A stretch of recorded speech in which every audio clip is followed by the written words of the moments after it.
Thank you so much for joining us in this celebration of 25 years. It's crazy to think about. Yeah. So tell me a little bit about yourself. What's going on in your life today? Well, I am a assistant professor of secondary literacy education at Illinois State University, and I also at ISU. I work for or with the National Center for Urban Education, doing curriculum development and also working with faculty as a liaison. And what else do I do? I teach yoga. I'm currently studying meditation, and I'm trained in Reiki. So I have like a holistic kind of side or dimension that I'm developing and merging that into my work in education with professional development with teachers and also community leaders. I also do work related to promoting anti-racist pedagogy and practices with teachers, and also inclusive pedagogy, working with local LGBTQ organizations, and then also supporting undergraduate and graduate student group specific to developing inclusive practices and support systems for LGBTQAI plus students in schools and K through 12, and also at the higher ed level. And I am also a cat mom. And The title. yeah, right. And drink a ton of coffee, and I've got my Fiddleheads mug here. Don't know what iteration this is, if these even exist anymore. But coffee and tea are definitely what would help me to wear these many hats, and do all of the work. Yeah, absolutely. Well, that's quite the title. That's amazing how much stuff you got going on in your life right now, and now you can say hi to Ray. Oh my gosh. Yay! Hi. How has it been 25 years? You haven't aged a day. Yeah, you liar. You look great. How are you? Really good. Still working like crazy as always, and that's been fun. And Yeah. what's going on with you? I was just going over my autobiography, and you're reminding me. I just started a small business too. I'm gonna add that to my profile. Did you really? Yeah, it's just getting off the ground, but it's called Midwest Center for Contemplative Practices. And I was telling Mack, like, kind of the two primary hats that I wear are an assistant professor in education, and then also all this holistic work that I've been doing. So I'm a yoga teacher. I'm starting a meditation training program.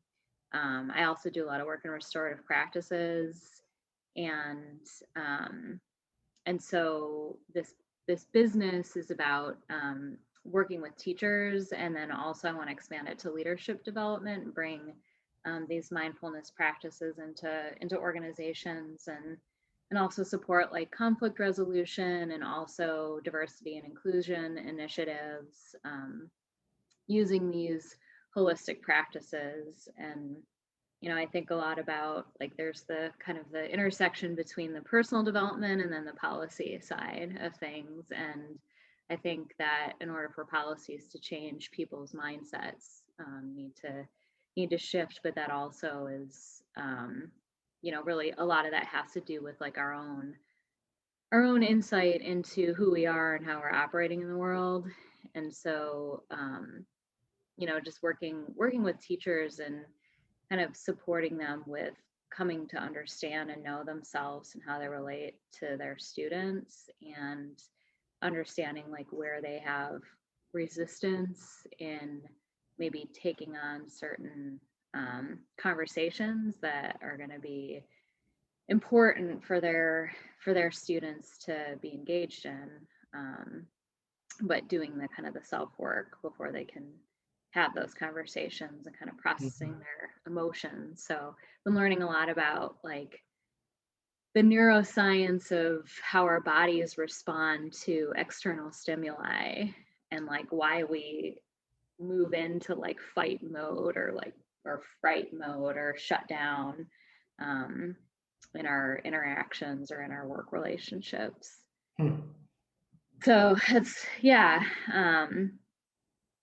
So it's interesting to think about like what that would look like working with people in organization. So yeah, just at the start of that. Your life's good? It is, yeah. It's busy. When you What's that? when you stopped being a barista, life did not end. It didn't. And I think I was thinking about this interview and I'm like, man, Fiddleheads was such a great like launching point to being like somebody, like it just, my life is still kind of operating in the same way. Like I was thinking about how I took, and like I can retell this story for the interview, whatever, but like took the school, like did school all day, took the school bus, literally dropped me off at Fiddleheads. And then I'd work for a couple of hours, go home, eat, and then study until like 4 a.m, get up and do it all over again.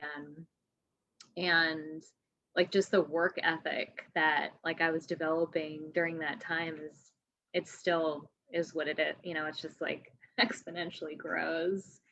And I'm a year out from tenure. So maybe next year people tell me that I should submit my tenure package alongside your sabbatical application.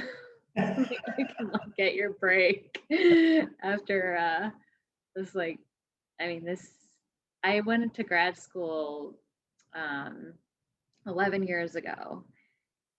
And so it's been an 11-year journey up to, I think, this next big benchmark. And then, yeah, and then I'm hoping to kind of take a left turn and dig into this business. Yeah, good for you. Yeah. It is great to see you. Yeah, you too. I would love to talk more. Well, you got my number, so. You, yes. Yeah. Steve's still making soup? No, he hasn't. Mike keeps telling him he should. He's been telling him that for about 15 years now.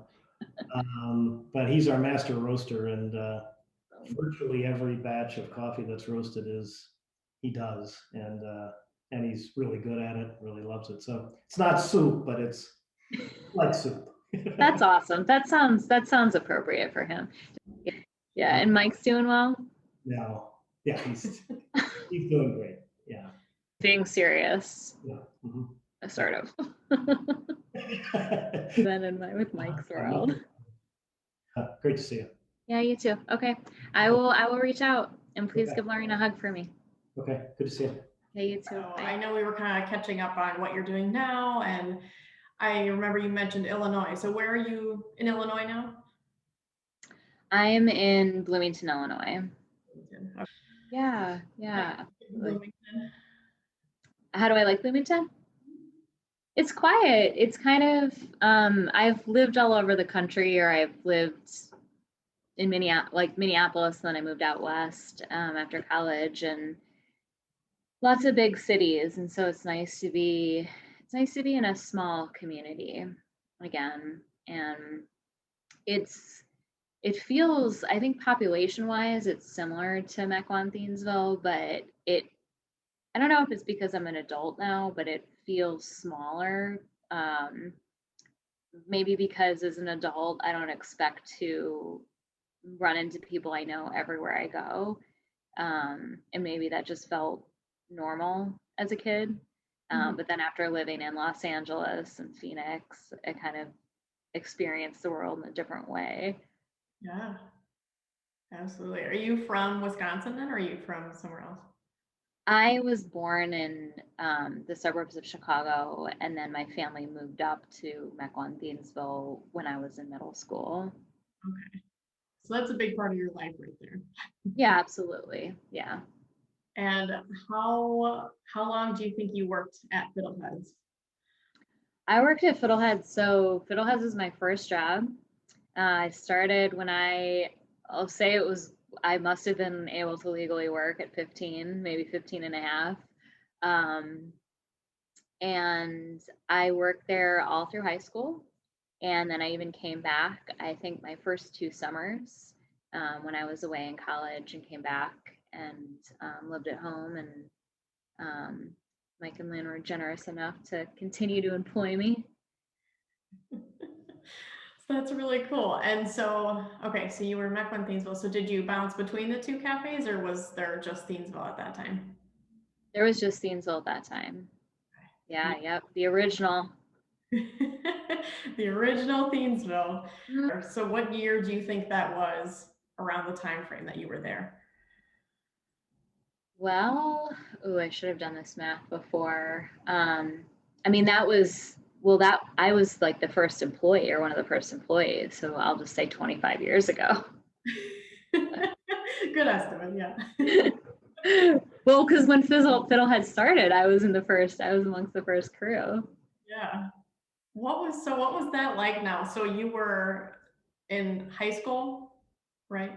So you were in high school, it was your first job in Thiensville. What was that like? I mean, I remember so I went in and I talked to Lynn and I saw that the coffee shop was opening and I was like, I want to work there. And so Lynn was in there one day and I went in and, asked it must have just been Lynn there. And I told her that I was interested in working there. And I can't remember exactly what I said. But I knew that I wanted to work there. And just the way that the building felt and just interacting with Lynn, like it just felt like it was a place that I wanted to be. And apparently my mom told me this years later that she just told me this like a few years ago that she had called up Lynn and really advocated for me, take some credit for Lynn offering me the job there. But then Lynn called me, I guess whether it was because I impressed her or because my mom had said that she should hire me. But I just was really honored, especially because I was so young and the coffee shop was just opening. I felt like I knew that she was taking a chance on me. And it felt like a really great honor to work there. And it was a lot, it was hard work. I worked after school as much as I could. I was probably working like 20, 25 hours a week. And working on the weekends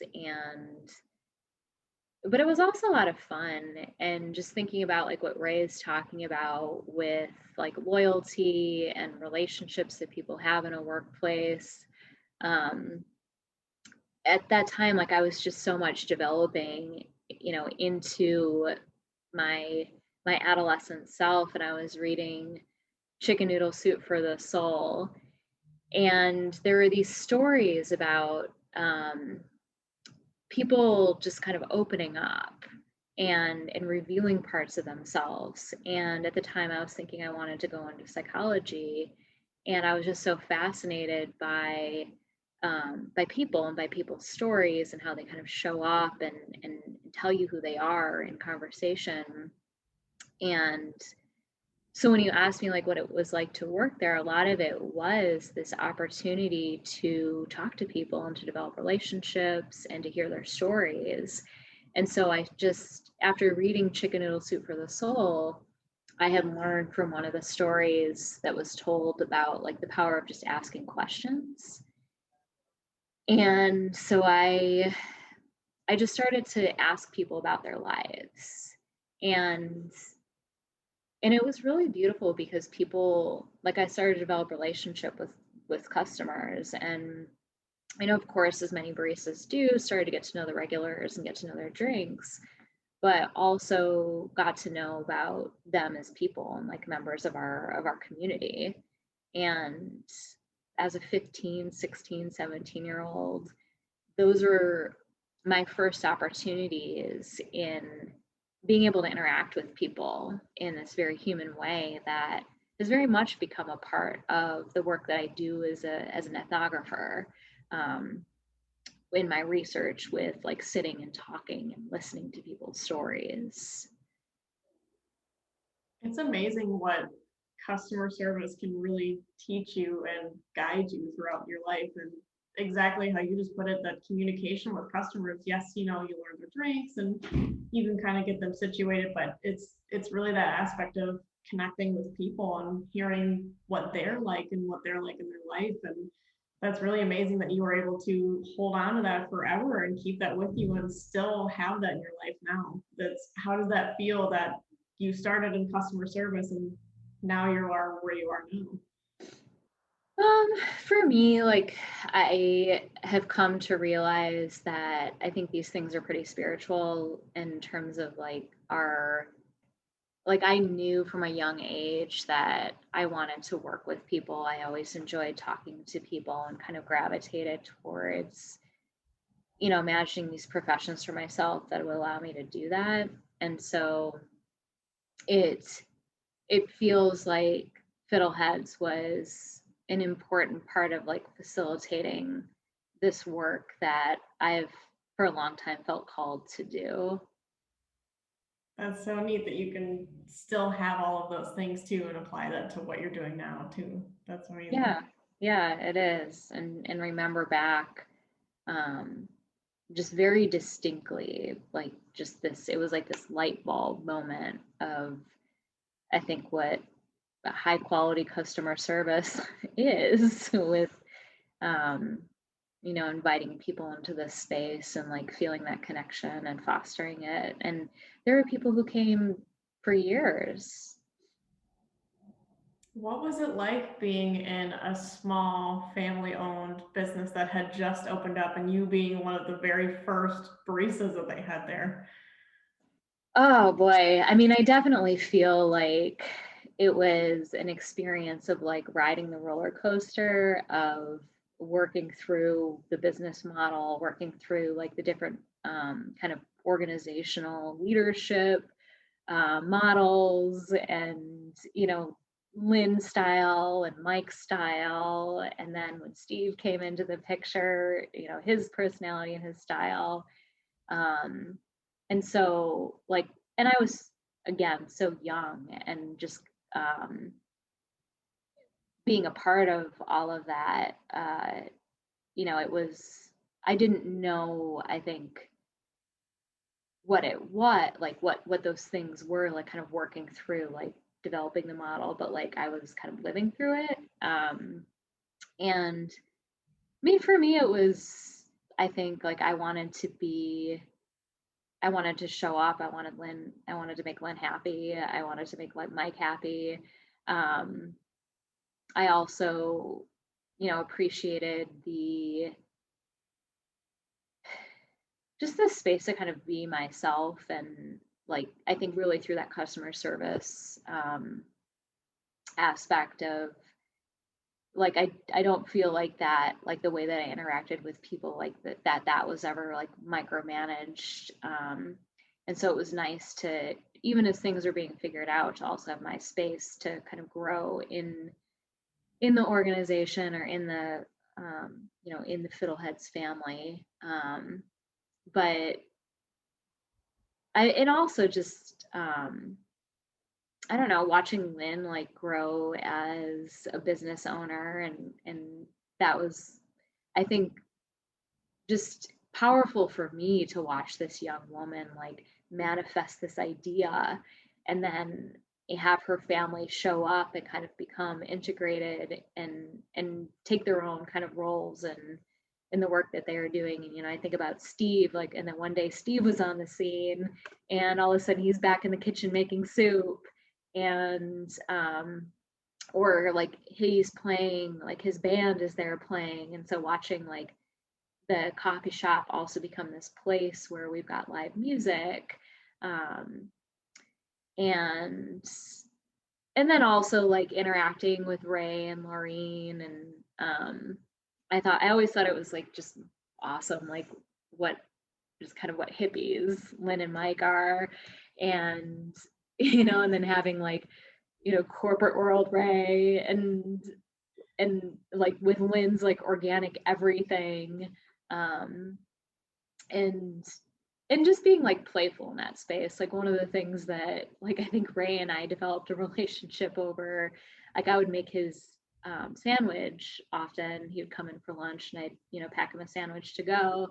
And he would always joke about the organic peanut butter and just like how gross it looked. And so I would always take one of those little plastic containers and give him a scoop of peanut butter as a joke and put that in with a sandwich. So I think it was fun to grow. It was fun to watch it develop. It was fun to watch, and learn, I think vicariously through Lynn what it means to be a strong business owner. And yeah. Do you have any specific memories that come to mind of anybody? I have memories of like the girls that I worked with, like we would just after hours, like cleaning up, we'd do a lot of dancing and singing, like mopping up the floors and playing the music. And I remember, so that was with Kristen. I don't know if you've had a chance to talk with her. She was a very, very, like, Lynn and Mike hired, like, I feel like like some very charismatic people. Kristen was really into singing and just being playful. And so we just had, I don't know, I just remember having fun cleaning. And then Stephanie had this shirt with all of these animals on it that she wore all of the time. And not all, like, we were very hygienic in our work and serving the food and everything, but we also cleaned. It was a part of our job. And so she had this shirt that was just disgusting, I think, from all the cleaning. And I remember when she moved on, I don't know if she moved away or what, but she stopped working at Fiddleheads and she left behind her disgusting shirt in the office, like on a hanger for us. Bulletin board. And I just thought that was hilarious.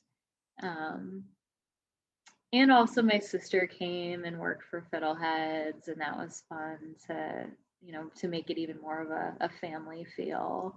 That Lynn and Mike, wanted to hire my sister, the next generation of Beuchers.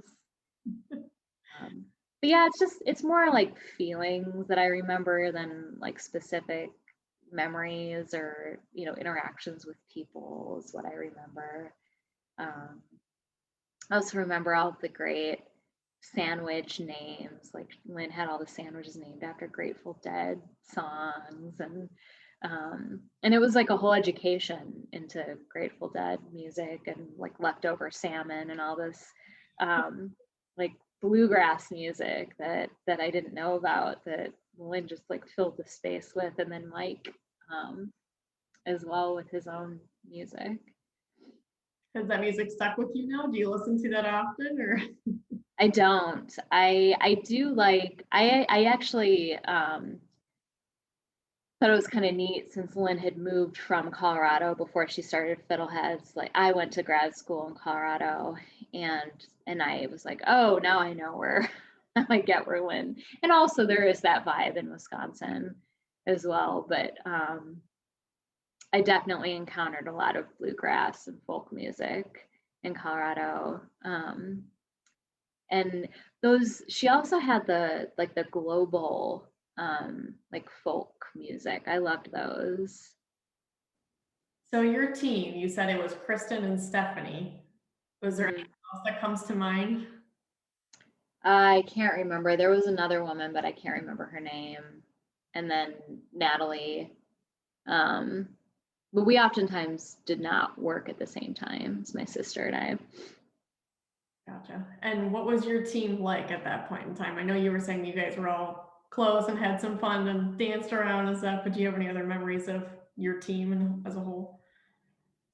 We became really close. Like we worked really closely together, and we just shared a lot of our lives together, and the ups and the downs. And I just remember a lot of just presence, like being present for one another, sharing things that were happening in our lives and supporting each other as we were making coffee or sandwiches or soup or cleaning. like I remember, and I can't remember his name, but it was when I had that kind of light bulb moment. Like there was one kind of older gentleman who would come in and get, um, he either got a shot of espresso or a cappuccino, and he was somebody who I started to ask questions of, and that he started to kind of open up and just share who he was with me. And that just was really like, it showed me the power, like he showed me the power of listening and asking. And then there was a mom who would come in and she'd always get a latte, and she was a new mom, and I just remember like she was pregnant and then she had her baby, and she came in and she would have to get her decaf lattes. And but it was, Fiddleheads was a place that she would come every single day, and she would get her latte, and on the nice days she would sit outside, and then she'd walk home with her latte and her baby. And so yeah, it was just like simple things like that. I do remember that, I don't remember if it was Lynn or Mike made me work after my senior prom, like the morning after my senior prom. And I was so upset. But I did it. I came in. I think I went home early that day. But I did it. And I think that was, just such a, because it's like you get these they gave us these big responsibilities, and we were so young. And I both appreciated that, and I think maybe sometimes resented it. I mean, I remember like I would get, one of my responsibilities was to get bagels in the morning. And I, that was like, that was a big responsibility, like getting up at, I think 6 in the morning and going to get the bagels to be there by the time Fiddleheads opened. And yeah, I just remember like that was, I don't remember where the bagels were, but it was like a journey, like to drive and go get the bagels and then come back and be there on time. And yeah, and I think Stephanie was probably the one who shoveled the snow. It was fun. Yeah. Yeah. Yeah, but I think like mostly I mean, I was working. Yeah, I was working a lot. So it was another home. It was like I probably spent equal amount of time waking hours between school, home, my house, and Fiddleheads. Yeah, it was the place that I went. I had the bus drop me off. Jim, the bus driver, was kind enough to drop me off right in front of Fiddleheads before I got my car. Fiddleheads was the reason I was able, support my mom and my job at Fiddleheads. I was able to buy my first car. Um, and yeah, was able to park in that little parking lot and do my job. So as a teenager, what was the most fun part about your job at Fiddleheads, do you think? Having access to all that delicious coffee and just, I don't know, I mean, just really being introduced to, I don't know if it's like fun so much as like fascinating, just being introduced to the world of coffee and like learning how to steam milk. And this was before, baristas, it's like its own profession and kind of like art now. And I mean, if it was then, I wasn't aware of it. And so I feel like just entering into that world was really unique and novel. Um, and then there just was so much to it, like with the temperature and the texture and the viscosity and all the different flavors, and then Lynn always trying with different drinks. And that was one thing that she did encourage, was that we played around and played around with making up new drinks. And so we're really able to, I think, work with the customers to find something that that would fit their palate. And just the bakery was incredible. Oh my gosh, the muffins were just like massive, and everything. Lynn just paid such attention to all of the aesthetics of the place. And she also gave me all of the swag, because I'm sure she just, again, was like such a hippie and kind of probably like I don't know if I'll say anti-capitalist as a small business owner, but like any of the free advertising, she didn't want it. And I just was all about like colorful things and free stuff. So I decorated my room with all of this stuff that Lynn had given me, that she got for free from different companies that, you know, were trying to get her to advertise their products. And so yeah, it just was, I don't know, it just was like a whole world that opened up in Fiddleheads, that I didn't even know existed before. You know, so kind of like opened my pie of life and my spectrum of possibilities of, you know, what exists in the world. And yeah, she's just like very attentive to all of the details.